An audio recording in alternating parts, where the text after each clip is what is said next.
So let's have a look at this right from the start. No one likes to talk about it. We were talking about that earlier on here in the studio. Nobody likes to talk about it, but it's inevitable. Everybody's going to die. The difference is, as expats or maybe as holiday makers, if it happens in a foreign country, what do you do? You've heard the commercials on Fabulous 103 for AMAR International. In the studio this morning, Kevin Reardon, good morning. Good morning, how are you? Very well indeed. Thank you so much for coming in and joining us this morning. Thank you. And also, Dow Mikalev, good morning. Good morning, Tommy. Yeah, now you see, the good thing is I know Dow already because I know her husband, so that's easy for me. But we're now meeting with Kevin as well. Kevin, you're actually one of the owners of this company. Yes, I'm a director of the company. Okay. I've been with the company now for nearly 35 years, so a long 35? time. Yeah, a long timer. How many bodies have you dealt with in that time? Any idea? It's got to be in triple figures. Yeah, look, because I'm based in Australia, we do roughly about 3,500 funerals a year. So That's repatriations. that's all repatriation, funerals, cremations, burials, that's everything. So let's do over 35 years. Sorry to interrupt you, I didn't mean to do that. Yes. I beg your pardon. AMAR International, AMAR, what does it stand for? Well, we have two companies. We have Alice Monkhouse and we have Andrews Funerals. So we decided to combine both companies together, Right. and call it Alice Monkhouse Andrews Repatriation, which is A mouthful. yes. So we've cut it back. We've just used the initials, and that's how we get AMAR. Okay, Yes. so just hang on a second, because a lot of people claim to be Alison Monkhouse or looking after customers, because Alison Monkhouse as a company was quite active here in Thailand. Yes, that's right. Still very active. But you actually are the company. We are the company of Alice Monkhouse. So if anybody had a plan with you before as Alison Monkhouse, it's now valid, presumably, with AMAR International. Of course, it's the same company. So we honour anything that that Alice Monkhouse once had with prepaids. So now AMAR will do the same service. Right, because a Alice lot of people do prepaid, don't they? They do, And they yes, had prepaid yes, with them. that's correct. Sorry to interrupt you, but this is a rather. We've had like several people going in the media and saying, "Oh yeah, anybody with Alison Monkhouse, I'm the man to contact." Well, obviously they're not, because you're Alison Monkhouse and AMAR International is the company to contact. That's correct, yes. So Alice Monkhouse is part of AMAR, which is also part of Andrew Funerals. We're one company, and yes, we're the original Alice Monkhouse. We just changed the name. Okay, so I guess there are two sorts of funerals, aren't there, Dow? There is when somebody dies here, Yes. either they want to have a funeral here or they want to be repatriated. Yes. And you guys handle both? Yes, we do everything that we will take care of the paperwork and the funeral service. We will do exactly what the family asks us to do. Okay, so do most people, I mean, if you want a funeral here, Yes. as a Westerner, your body has to go to Bangkok and have a Yep. forensics check. Yes. Make sure your wife didn't kill you, basically. And then somehow or other you have to work with them to get the body back to a temple here. Yes. And so you're trying to book a funeral time here in the Yes. city, but you don't know when you're going to get the body back because it depends how many they've got to check out at that particular time. You take care of all that, do you? Yes, but it's not true to say that we can't foresee how long it would take. Usually, that as soon as we obtain the letter from the embassy, that we can conduct the cremation the following day. Right, so you take care of all that for Yes, people. everything. Because it's got to be difficult. And I've talked to my daughter. I'm going to be honest about this. We all know we're going to die, don't we? I mean, you're going to die. I'm going to die. There's a lot of people I'd like to. We won't go there, but we're all going to go. And when we go, as the advert says, is it planned? What do our families even know what we want? Because my kids are in England. Yes. My partner's here, May. And they all know what I want, but actually doing it. And, when you're going through but they probably won't be too sorry if it's me, but like if it was somebody else, the family would be grieving. Yes. And also trying to deal with this. So you'll take care of that, everything for them. Yes. We are the one who will deal with the family, that, and we will also deal with the embassy, with the Ministry of Foreign Affairs, with the Thai authorities. So all this the family won't need to worry about. Right. What's the least expensive package you've got for somebody who dies here and wants to have a funeral here? In Pattaya, so the basic price is 35,000 baht. That's nothing. That includes the box, does it? Yes, Coffee, everything. coffee. Everything that with 35,000 baht you will have, the high-end service, and that sometimes people ask me, that why is 35,000 baht in Pattaya and why is 30,000 baht? The reason is very simple. It's just because that in Thailand you have to declare the death at the location of death, so that when you talk to a funeral director and you say, yeah, but the body is in Bangkok, it doesn't matter that it's in Bangkok, because that we will have to send our team to Pattaya to declare the death. Oh, and really? Yes, and after that you have to go back to the police hospital to collect the remains and come back again to Pattaya to conduct the cremation.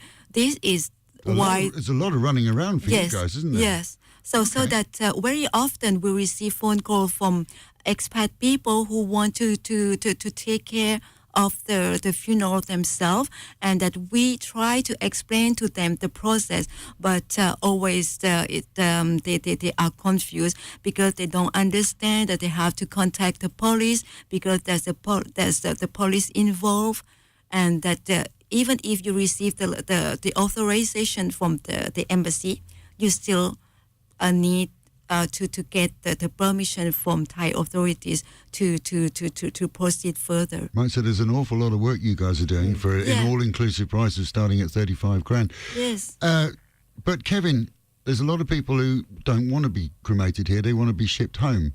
How many countries can you ship home to? Do you do it globally? We do it globally. So anywhere around the world, if wherever the family wishes for the body to be sent, we'll honour that. So there's no places that we won't go. Okay. Yes. I mean, because it's not my business, I don't understand it. I have understood all sorts of weird things, like some airlines won't take dead bodies, and some airlines you've got to have a lead-lined coffin or something. How does it actually work? So what happens is when a death takes place and we get the go-ahead to do the repatriation, we will embalm the body. So embalming the body means we're preserving the body. The airlines have a lot of regulations when it goes to sending a deceased back home. So the body has to be embalmed, then the body has to be placed into a metal liner. The metal liner has to be sealed, and then the metal liner goes into a coffin. Oh, okay. And then a coffin goes into a crate. Right, so this is another quite difficult or lengthy operation That's to right. do. Now, if I'm right, because I talked to you a couple of months ago, you actually started out life as an embalmer. You are a professional embalmer. That's right, yeah. So my parents were funeral directors, and we lived on the residence of a funeral home upstairs, and Mum always spoke about when I was young, she would come downstairs to the bottom part of the funeral home where the chapel is, and she would always find me standing next to the coffin on top of the seat talking to the deceased people. You are a scary person, That's you know, right, yeah. don't you? But it was just part of my upbringing, and the friends from school would love coming to a funeral home and looking at the coffins and seeing what goes on in a funeral home, and yeah, so I was a real popular kid. So obviously this was out in the country, not in the city. I know, it was in the city. Yeah. Yes, it was very different back then. You know, it was nearly 40 years ago. So I was a real Laid back. Yeah, laid back. Yeah. So is the embalmer the one as well that puts the makeup on and makes people look good? The embalmer preserves the deceased person. The embalmer does the cosmetics. They do the hair, and they present the deceased person in a way that the family can view again. Okay. Nowadays, because things have changed, Yes. if you go back to when you started in this business, Yes. it was a very sombre thing, wasn't it? it Oh, was. dear, he's gone. Yes. So we've got to have a very sombre, and it was the organ would be playing and Correct. dressed in black and everything else. Now, more and more people are into the idea of a celebration of life, aren't they? It's a real celebration of life. More people are moving away from the traditional going to a church, and we're finding more and more people having different ways of celebrating a life, either being on a beach, in a park, at the family home. And you do funerals on the beach? Yes. Really? Yes. Wow. Yes, so they're finding different ways to celebrate the life. So if a person was a real beach person, it's only natural that, let's celebrate their life on the beach. If a person loved the bush, let's celebrate their life in a park or, in an open bushland and things like that. We've had all kinds of different requests on how to celebrate that person's life. Yes, we had a gentleman, a young gentleman who was a mad sailor. So the family brought the deceased person's little yacht into the chapel. So his coffin was actually on top of the yacht inside the chapel. So, that people related that to that person because that's what that person did all their life. What percentage now do you think that you deal with are traditional versus... I would say these days there is roughly about 80% is more celebrating. Okay, good, and yeah. less people are, going to the traditional. Yeah, I think it's a nice way to go, isn't it? It Not is, if you're yeah. going to go, which you're all going to go, that you can actually say, yeah, well, I just want a chill out thing. I want them to play my favourite songs. That's right. And all those things are important. yeah, and stick a microphone on top of the coffin Yeah. or headphones or something like that. I also caught on with you guys that because we were talking about Alison Monkhouse before, which is part of your group. Yes. And we were talking about people who had made payments towards their passing. That's right. Tell me about this payment plan. So you can pay in advance. That's a great idea because you can plan it yourself. So somebody can actually contact you guys and put together the plan of how they want to go, as the commercial says. That's right. Yes. And they can pay in payments. They can pay in instalments. Did you want to talk about that, Del? Yes, they can. That usually that when someone wants to have a prepaid funeral contract, so that we need to discuss about their expectation first, and that based on that we will offer them a price, and that they can pay us in once or that up to them. And in case that the person passed away before, so the person that I don't know, a friend or family or someone or a lawyer, we just need to pay the difference. Right, okay, so that makes it a lot easier, doesn't it, for the families as well? So you can plan ahead. Yes. You contact you guys now when you're perfectly healthy and say, Yes. look, I'm going to go at some time, as the advert says, and when I go, this is what I'd like. Yes. And you discuss all the options with them. You don't have to come up with all the money, because for some, 35,000 at the moment, that's the exchange rate from the UK is horrible for people on a pension. So they could actually just pay you so much a month Yes. until it's paid up, and once it's paid up, and now going back again, just because obviously you're paying up, suddenly you've given all the money in advance, just remind us how long this company's been in business. We've been in business. Actually, last month was 160 years. Right, so you're not going anywhere, are you? I just want to... No. Otherwise, people are going to think, oh, well, if I pay money up front, what's going to happen if they close down? 160 years. Yes. Originally from the UK. Right. The Allison brothers came out to Australia and started up a funeral company, and then it's just spread from there. See, I thought it was Alison. I thought it was a woman's name. No. I've always thought it was a woman's name. Alison Monkhouse. I just... Yes. Like Bob, you wouldn't know, but Bob Monkhouse's sister or something like that. Yeah, so Rob and John Ellison came out from the UK, and that's how it all started. Wow. Yes. Okay. Yes. 160 years. Yeah, so it's been around for a long time. Okay, so you must... And now, just to cover it, you are a global company. We're a global company. You're obviously one of the biggest One of the biggest, yes. Yes, we're in one the of biggest. world. Yes, we'd be in the top 10 biggest companies in the world when it comes to funerals. That's amazing. How much does it cost to ship a body in an aeroplane? Is it the same as a ticket? No, it's much expensive. It's much more expensive, and it depends on the destination. Okay, so, because I've had an email come in, it's a guy from England, he says, he's asking, or was on Facebook, how much does it cost to ship a body back to England, for example? Okay, that with the location of death in Pattaya, for example, so it will be 95,000 baht. Oh, that's not too bad. If people, for people who want to be buried, not buried on foreign soil, I want to be buried in my own country. Yeah. I don't know why, because we love living here. So, but each unto each. And the thing is, you can accommodate anybody's wishes. As we found out, you can have a happy service, you can have a traditional service, Yes. you can have it here, or you can have it anywhere. Which Right.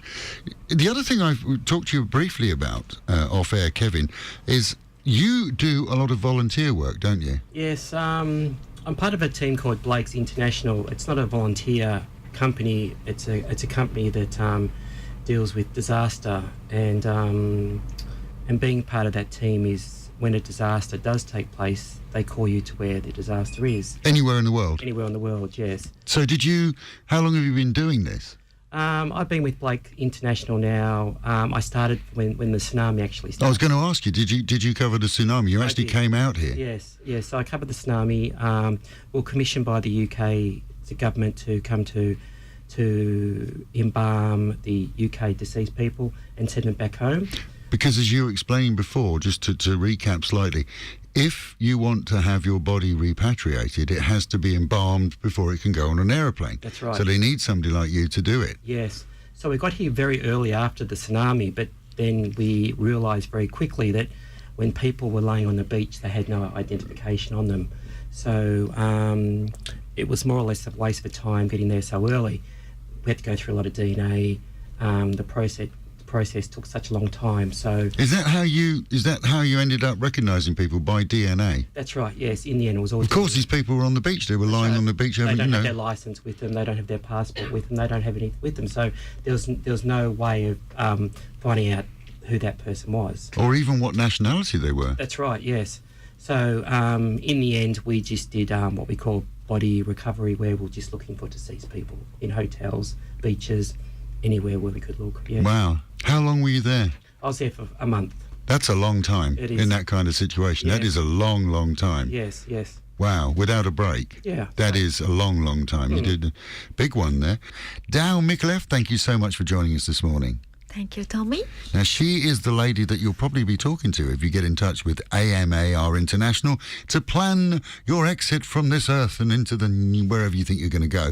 Also with us, Kevin Reardon, a director of AMAR International. Thank you so much for being with us. Thank you, and thank you for having Sharing us. some of these stories has been great. I mean, just the idea that you were the little boy, the nipper as we call him, nipper that grew up in a funeral home, went downstairs and just to have a little quick peek and think how people did it. Yes, come a long way.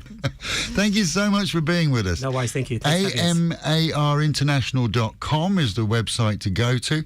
We've also learned that you can do what the Americans call a layaway plan, a prepayment plan, so you can pay in installments or just pay in advance and get it planned the way you'd like to have it. Correct. Guys, you're going to come back and see us again, I hope, yeah? Yes, for sure. Yes. Love Good. to. That'd be great. Fantastic. Fabulous.